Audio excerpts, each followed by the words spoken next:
सत श्री अकाल, तुसीं देख रहे हो चैनल शान पंजाबी। जदों भी साडे भारत दे विच कोई भी बिल पेश किया जाता है या बिल पास किया जाता है, उस दे नाल ज़्यादातर पिसदा है किसान दे उत्ते उसका बहुत ज़्यादा प्रभाव पैंदा है अते किसान हमेशा ही समय की सरकार तो नाराज़ होंदा नज़र आया है।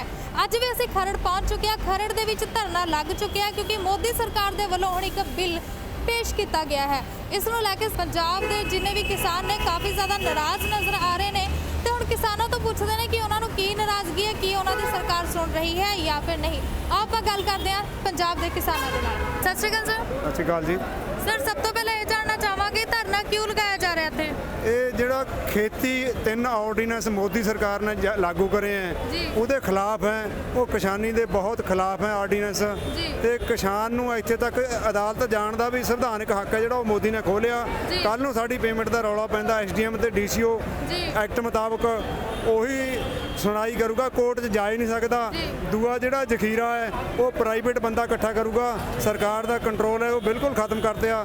ਤੇ ਸਾਡੀ ਕਿਸਾਨੀ ਦਾ ਬਿਜਲੀ ਸੋਧ ਬਿੱਲ ਤੇ ਇਹ ਜਿਹੜੇ 3 ਆਰਡੀਨੈਂਸ ਹੈ ਇਹ ਬਹੁਤ ਹੀ ਘਾਤਕ ਹੈ। ਤੇ ਮੋਦੀ ਨੇ ਕਾਰਪੋਰੇਟ ਘਰਾਣਿਆਂ ਨੂੰ ਪਹਿਲਾਂ ਰੇਲ ਤੇਲ ਕਮਿਊਨੀਕੇਸ਼ਨ ਤੇ ਰਫੇਲ ਜਹਾਜ਼ ਦਾ ਕਾਰਖਾਨਾ ਲਾਉਣ ਦਾ ਹੋਰ ਸਾਰਾ ਕੁਝ ਜਿਹੜਾ ਉਹ ਦਿੱਤਿਆ ਤੇ ਹੁਣ ਸਾਡੀ ਖੇਤੀ ਸੈਕਟਰ ਬਚਿਆ ਸੀਗਾ ਇਹ ਵੀ ਮੋਦੀ ਸੈਕਟਰ ਨੇ ਕਾਰਪੋਰੇਟ ਘਰਾਣੇ ਦੇ ਹਵਾਲੇ ਕਰਦੇ। ਕਾਰਪੋਰੇਟ ਘਰਾਣੇ ਦੀ ਸਰਕਾਰ ਹੈ, ਉਹਦਾ ਫਾਇਦਾ ਕਰਦੀ ਹੈ ਤੇ ਆਮ ਪਬਲਿਕ ਨੂੰ ਬਹੁਤ ਮਾਰ ਪੈਣੀ। ਕਿਸਾਨ ਆਉਣ ਵਾਲੇ ਟਾਈਮ 'ਚ ਖੁਦਕੁਸ਼ੀਆਂ ਕਰਨਗੇ ਤੇ ਬਹੁਤ ਮੰਦੀ ਹਾਲਤ ਹੈ ਜਿਹੜੀ ਕਿਸਾਨ ਦੀ ਹੋਊਗੀ।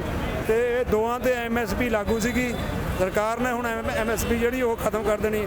ਪ੍ਰਾਈਵੇਟ ਘਰਾਣੇ ਦੇ ਆਉਣ ਨਾਲ ਸਾਡਾ ਜਿਹੜਾ ਵੀ ਕਿਸਾਨੀ ਦਾ ਸੇਲ ਪਰਚੇਜ ਆ ਉਹ ਸਾਰਾ ਹੀ ਕਾਰਪੋਰੇਟ ਘਰਾਣੇ ਦੇ ਹੱਥ 'ਚ ਆ ਜਾਊਗਾ।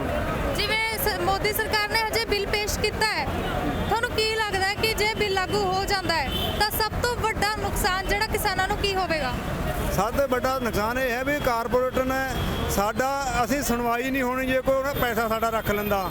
ਡੀਸੀ ਤੇ ਐਸਡੀਐਮ ਨੂੰ ਕਿਉਂ ਕੋਰਟ 'ਚ ਕਿਉਂ ਨਹੀਂ ਅਸੀਂ ਜਾ ਸਕਦੇ ਹੈਗੇ ਜਦ ਬਾਕੀ ਕੇਸ ਦੇ ਵਿੱਚ ਹਰੇਕ 'ਚ ਜਾ ਸਕਦੇ। ਇਹ ਸਪੈਸ਼ਲ ਉਹ ਕਰਿਆ ਤੇ ਬਾਕੀ ਜਿੰਨੇ ਪਾਰਲੀਮੈਂਟ ਮੈਂਬਰ ਚੁਣੇ ਮੈਂ ਐਡਾ ਵੱਡਾ ਆਰਡੀਨੈਂਸ ਲਿਆਉਣਾ ਸੀਗਾ ਉਹਨਾਂ ਦੀ ਸਲਾਹ ਨਾਲ ਪਾਰਲੀਮੈਂਟ ਸਦਨ ਸੱਦ ਕੇ ਇਹ ਆਰਡੀਨੈਂਸ ਜਾਰੀ ਹੁੰਦਾ। ਇਹ ਤਾਂ ਐਗਜ਼ੈਕਟਿਵ ਜਿਹੜੀ ਕੈਬਨਿਟ ਮੰਤਰੀ ਹੈ ਉਹਨਾਂ ਨੇ ਇਕੱਠੇ ਕਰਕੇ ਸਿੱਧਾ ਉਹਨਾਂ ਦੇ ਰਾਸ਼ਟਰਪਤੀ ਤੋਂ ਸਾਈਨ ਕਰਾ ਲਏ ਤੇ ਇਹ ਇੱਕ ਧੋਖਾ ਹੈ ਕਿਸਾਨੀ ਦੇ ਨਾਲ। ਇਹ ਸਿੱਧਾ ਦਿਖਦਾ ਵੀ ਕਾਰਪੋਰੇਟ ਘਰਾਣਿਆਂ ਨਾਲ ਇਹ ਮਿਲੀ ਹੋਈ ਸਰਕਾਰ ਤੇ ਕਾਰਪੋਰੇਟ ਘਰਾਣੇ ਨੂੰ ਇਹ ਅੱਗੇ ਲਿਆਉਣਾ ਚਾਹੁੰਦੀ ਹੈ। ਸਰ, ਤੁਹਾਡੇ ਤੋਂ ਪੁੱਛਣਾ ਚਾਹਾਂਗੇ ਕਿ ਜੇ ਇਹ ਬਿੱਲ ਲਾਗੂ ਹੋ ਜਾਂਦਾ ਹੈ ਤਾਂ ਕਿਸਾਨਾਂ ਦੇ ਵੱਲੋਂ ਕਿੱਥੋਂ ਤੱਕ ਦਾ ਕਦਮ ਚੁੱਕਿਆ ਜਾ ਸਕਦਾ ਹੈ? ਇਹ ਤਾਂ ਸਾਡੇ ਲਈ ਲਾਈਫ ਲਾਈਨ ਹੈ ਜੀ। ਅਸੀਂ ਆਪਣੀ ਜ਼ਮੀਨਾਂ ਛੱਡਣ ਦੀ ਬਜਾਏ ਮਰ ਜਾਣਾ ਕਬੂਲ ਕਰਾਂਗੇ ਤੇ ਜਿੰਨਾ ਵੀ ਸਾਡਾ ਜ਼ੋਰ ਲੱਗੇਗਾ ਉਹ ਲਾਵਾਂਗੇ। ਮੋਦੀ ਸਾਹਿਬ ਨੂੰ ਜਦੋਂ ਇਹਨਾਂ ਨੇ ਸਵਾਮੀਨਾਥਨ ਰਿਪੋਰਟ ਲਾਗੂ ਕਰਨ ਦੀ ਕੋਸ਼ਿਸ਼ ਕਰੀ, ਪਹਿਲਾਂ ਮਨਮੋਹਨ ਸਿੰਘ ਜੀ ਨੇ ਕਮਿਸ਼ਨ ਬਣਾਇਆ ਲੇਕਿਨ 8 ਸਾਲ ਫਿਰ ਉਹਨਾਂ ਨੇ ਰਿਪੋਰਟ ਲਾਗੂ ਨਹੀਂ ਕਰੀ, ਦਬਾ ਕੇ ਰੱਖੀ।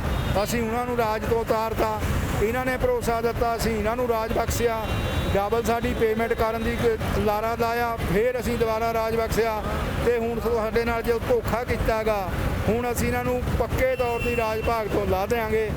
ਤੇ ਜੇ ਨਹੀਂ ਅਜੇ ਵੀ ਬੀਜੇਪੀ ਨੂੰ ਅਸੀਂ ਰਿਕੁਐਸਟ ਕਰਦੇ ਹਾਂ ਕਿ ਉਹ ਆਪਣੀ ਅੜੀ ਛੱਡ ਕੇ ਚਾਰੇ ਜਿਹੜੇ 3 ਆਰਡੀਨੈਂਸ ਦੇ ਚੌਥਾ ਬਿਜਲੀ ਸੋਧ ਬਿੱਲ ਲਿਆਉਣ ਦੇ ਚੱਕਰ 'ਚ ਉਹਨੂੰ ਰੱਦ ਕਰ ਜਾਵੇ, ਸੰਭਲ ਜਾਵੇ।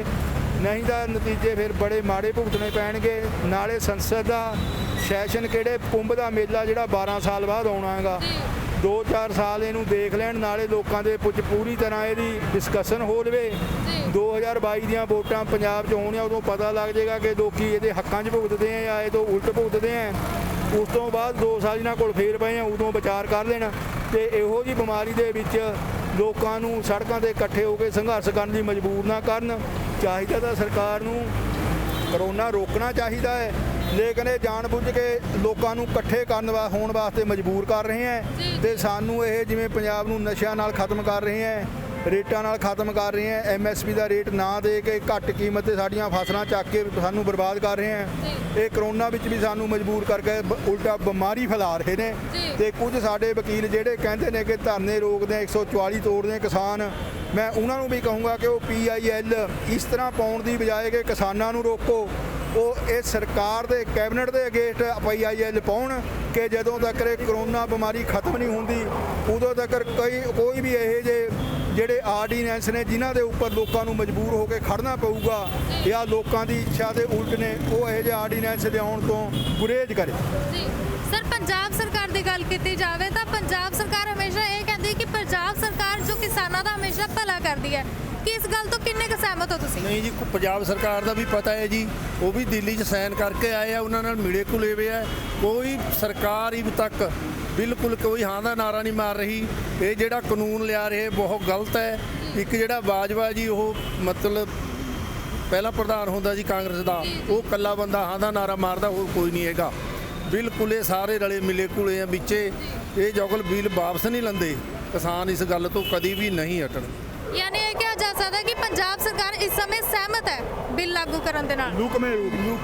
ਲੁਕਵੇਂ ਰੂਪ 'ਚ ਸਹਿਮਤ ਹੈ ਕਿਉਂਕਿ ਇਹ ਸਾਰੇ ਲੋਕ ਜੋ ਸਰਕਾਰ 'ਚ ਬੜੇ ਬੜੇ ਅਹੁਦਿਆਂ ਤੇ ਪਹੁੰਚੇ ਹੋਏ ਨੇ, ਇਹ ਵਪਾਰੀ ਪਹਿਲਾਂ ਨੇ, ਸਮਾਜ ਸੇਵਕ ਬਾਅਦ 'ਚ।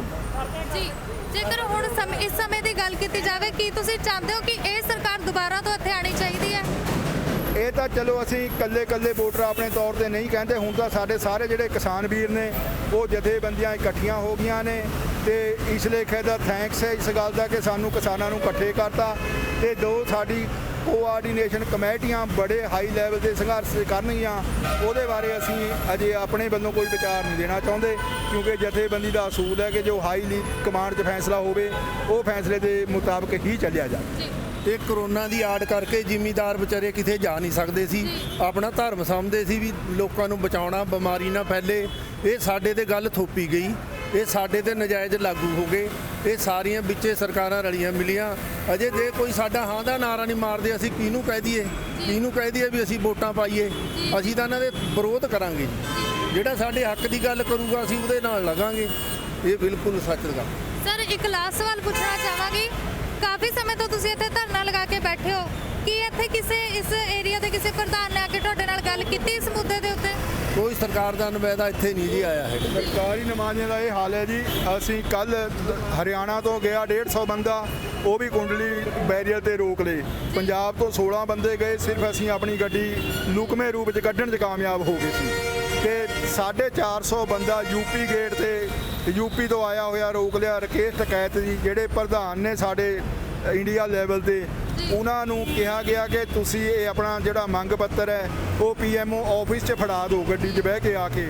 ਲੇਕਿਨ ਉਹਨਾਂ ਨੇ ਫਿਰ ਉਸ ਤੋਂ ਜਵਾਬ ਦੇ ਦਿੱਤਾ ਕਿ ਸਾਡੇ ਨਾਲ ਜਾਂ ਤਾਂ ਕੋਈ ਘੱਟੋ ਘੱਟ ਕੈਬਨਿਟ ਰੈਂਕ ਦਾ ਮੰਤਰੀ ਗੱਲਬਾਤ ਕਰੇ, ਨਹੀਂ ਉਹਨਾਂ ਨੇ ਅਸੀਂ ਹੋਰ ਕਿਸੇ ਨਾਲ ਗੱਲ ਨਹੀਂ ਕਰਨੀ। ਪਰ ਲੇਕਿਨ ਅੱਜ ਉਹ ਇੱਕ ਡਰਾਮਾ ਜ਼ਰੂਰ ਕਰਨ ਦੀ ਕੋਸ਼ਿਸ਼ ਹੈ ਕਿ ਜਿਹੜੇ ਸਿੱਖ ਭਰਾ ਜਾਂ ਕਿਸਾਨੀ ਚਿਹਰੇ ਵਾਲੇ BJP ਦੇ ਅਹੁਦੇਦਾਰ ਨੇ ਜਾਂ ਜਿਨ੍ਹਾਂ ਨੂੰ BJP ਦੇ ਅਹੁਦਿਆਂ ਦੀ ਭੁੱਖ ਹੈ, ਉਹਨਾਂ ਲੋਕਾਂ ਦੀ ਮੀਟਿੰਗ ਬੁਲਾ ਕੇ ਹੋ ਸਕਦਾ ਹੈ ਭੁਲੇਖਾ ਦੇਣ ਦੀ ਕੋਸ਼ਿਸ਼ ਕਰਨਗੇ। ਕਿਸਾਨ ਸਾਡੇ ਨਾਲ ਸਹਿਮਤ ਹੈ, ਪਰ ਜੋ ਆਮ ਕਿਸਾਨ ਹੈ, ਜੋ ਪਿੰਡ 'ਚ ਮਿਹਨਤ ਮੁਸ਼ੱਕਤ ਕਰਦਾ, ਜਿਹਦੇ ਕੋਲ ਕੋਈ ਅਹੁਦੇ ਦਾ ਲਾਲਚ ਨਹੀਂ, ਉਹ ਸਾਰੇ ਕਿਸਾਨ ਇਹਨਾਂ ਬਿਨਾਂ ਤੋਂ ਦੁਖੀ। ਸਰ, ਤੁਸੀਂ ਦੱਸੋ ਕਿ ਤੁਸੀਂ ਕੀ ਚਾਹੁੰਦੇ ਹੋ ਸਮੇਂ ਦੀ ਸਰਕਾਰ ਤੋਂ? ਬੇਨਤੀ ਇਹ ਹੈ ਜੀ ਵੀ ਜਿਹੜਾ ਸਾਡਾ ਕਿਸਾਨ ਹੈ ਇਹ ਤਾਂ ਪਹਿਲਾਂ ਹੀ ਕਰਜ਼ੇ ਦੇ ਹੇਠ ਦਬਿਆ ਵਾ, ਬੈਂਕਾਂ ਦੇ ਕਰਜ਼ਾ ਲੈ ਕੇ ਖੇਤੀ ਕਰਦਾ, ਕਰਜ਼ਈ ਹੋਇਆ ਵਾ। ਇਹ ਤਾਂ ਪਹਿਲੇ ਰੋਟੀ ਖਾਣੀ ਔਖੀ ਹੋਈ ਵੀ ਹੈ। ਜਿਹੜੇ ਹੁਣ ਨਵੇਂ ਕਾਨੂੰਨ ਆਰਡੀਨੈਂਸ ਵਗੈਰਾ ਜਾਰੀ ਕਰਕੇ ਉਹ ਤਾਂ ਜਮਾ ਹੀ ਮਰ ਜੂਗਾ। ਇਸ ਲਈ ਕਿਸਾਨ ਹਰ ਮਜ਼ਦੂਰ ਵੀ ਮਰ ਜਾਏਗਾ ਕਿਉਂਕਿ ਜਦ ਆਰਡੀਨੈਂਸ ਜਾਰੀ ਕਰਕੇ ਮੰਡੀਕਰਨ ਖਤਮ ਹੋ ਜਾਣਾ, ਉੱਥੇ ਆੜ੍ਹਤੀਆ ਵੀ ਮਰਦਾ, ਉੱਥੇ ਗਰੀਬ ਮਜ਼ਦੂਰ ਵੀ ਮਰਦਾ। ਇਸ ਕਰਕੇ ਸਰਕਾਰ ਨੂੰ ਇਹ ਜਿਹੇ ਮਤਲਬ ਕਰੋਨੇ ਦੀ ਆੜ ਲੈ ਕੇ ਇਹ ਜਿਹੇ ਕਾਨੂੰਨ ਨਹੀਂ ਕਰਨੇ ਚਾਹੀਦੇ। ਜਿਹੜੀ ਪਬਲਿਕ ਸਰਕਾਰ ਚਾਹੁੰਦੀ ਹੈ ਉਹ ਉਸ 'ਤੇ ਕੁਛ ਸਰਕਾਰ ਦੇ ਜਿਹੜਾ ਲੀਡਰ ਬਣਦਾ, ਜਿਹੜਾ ਪ੍ਰਧਾਨ ਮੰਤਰੀ ਬਣਦਾ, ਮੁੱਖ ਮੰਤਰੀ ਬਣਦਾ, ਉਹ 'ਤੇ ਚੰਗੀ ਫੈਸਿਲਿਟੀ ਵੀ ਭਾਲਦੀ ਹੈ। ਜੇ ਉਹ 'ਤੇ ਫੈਸਿਲਿਟੀ ਖੋਹੀ ਜਾਵੇ ਤਾਂ ਫਿਰ ਬਹੁਤ ਜੁਰਮ ਹੈ। ਹੋ ਸਕਦਾ ਕਿਸਾਨਾਂ ਦੀ ਮੌਤਾਂ ਵੀ ਇਸੇ ਕਾਰਨ ਹੁੰਦੀਆਂ ਜੋ ਆਤਮ ਹੱਤਿਆ ਕਰਦੇ ਨੇ। ਚਲੋ, ਧੰਨਵਾਦ ਸਰ। ਇਹ ਨੇ ਸਾਡੇ ਪੰਜਾਬ ਦੇ ਕਿਸਾਨ ਜੋ ਸਮੇਂ ਦੀ ਸਰਕਾਰ ਤੋਂ ਬਹੁਤ ਜ਼ਿਆਦਾ ਪਰੇਸ਼ਾਨ ਨੇ। ਮੋਦੀ ਸਰਕਾਰ ਦੇ ਵੱਲੋਂ ਬਿੱਲ ਪੇਸ਼ ਕਰ ਦਿੱਤਾ ਗਿਆ ਹੈ ਅਤੇ ਇਸ ਬਿੱਲ ਦੇ ਨਾਲ ਕਿਸਾਨਾਂ ਦਾ ਇਹ ਕਹਿਣਾ ਹੈ ਕਿ ਕਿਸਾਨਾਂ ਨੂੰ ਬਹੁਤ ਵੱਡਾ ਨੁਕਸਾਨ ਹੋਵੇਗਾ। ਥਾਂ ਤੇ ਧਰਨੇ ਲਗਾਏ ਜਾ ਰਹੇ ਨੇ, ਪਰ ਦੇਖਣਾ ਇਹ ਹੈ ਕਿ ਅੱਜ ਸਮੇਂ ਦੀ ਸਰਕਾਰ ਇਹਨਾਂ ਕਿਸਾਨਾਂ ਦੀ ਗੁਹਾਰ ਸੁਣੇਗੀ ਜਾਂ ਫਿਰ ਨਹੀਂ। ਇਹ ਸਵਾਲ ਹੈ ਚੈਨਲ ਸ਼ਾਨ ਪੰਜਾਬੀ ਦਾ ਸਮੇਂ ਦੀ ਸਰਕਾਰ ਦੇ ਉੱਤੇ।